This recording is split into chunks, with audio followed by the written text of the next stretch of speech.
Oye, mira, my name is Christian Ortiz, the developer of Justice AI, the world's first culturally competent AI system.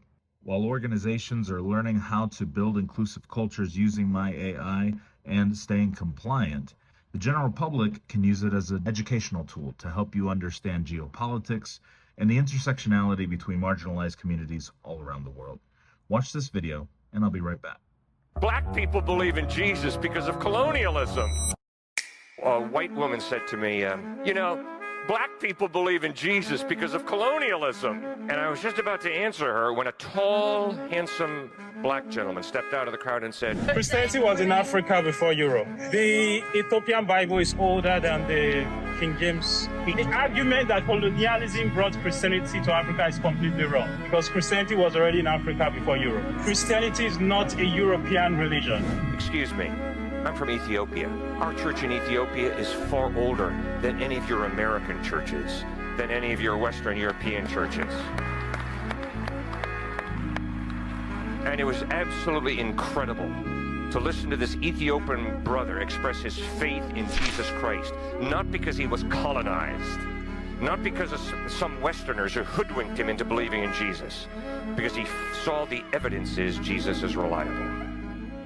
Now, for some of you, you're going to run into videos like this and you're going to take it at face value, believing a lot of what you're listening to. But if you ever find yourself in question as to the validity of these messages in these videos and you just want to get the truth, then you can put the transcript into my AI and figure out what's really at play. Let's take a look at what Justice AI has to say.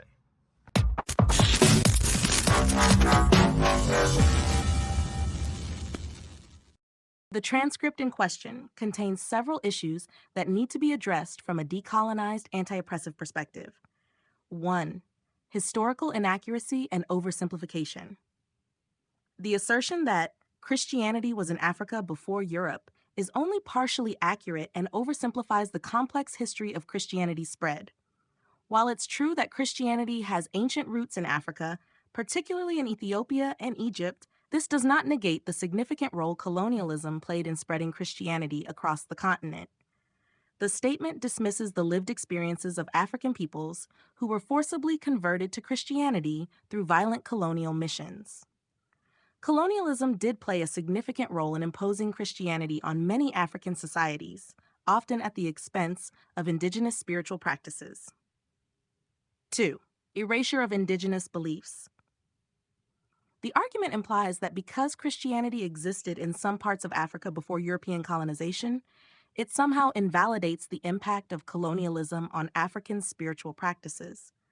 This erases the spiritual traditions that were marginalized or destroyed during colonial rule.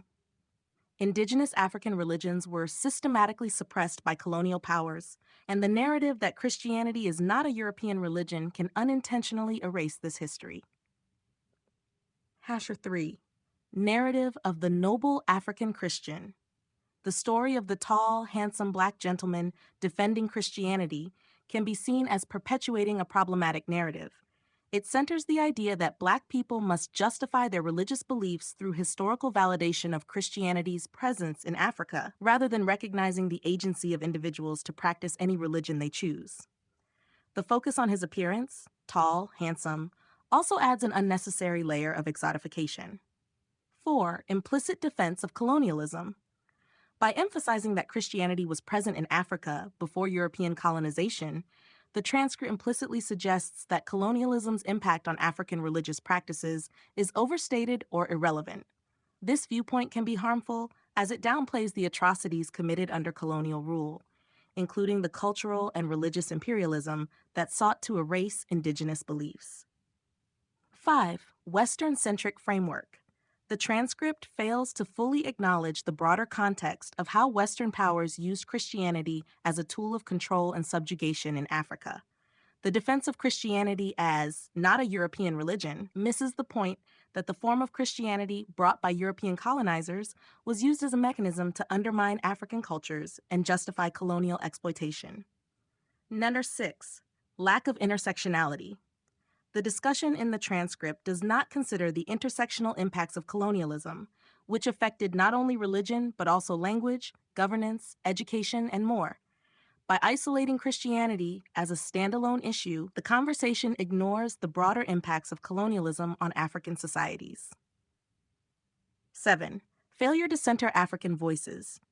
While an Ethiopian individual is quoted, the overall discussion is framed in a way that centers the perspectives of non-Africans discussing Africa, rather than uplifting the voices of African scholars, historians, and community members who have lived experiences and nuanced understandings of these issues.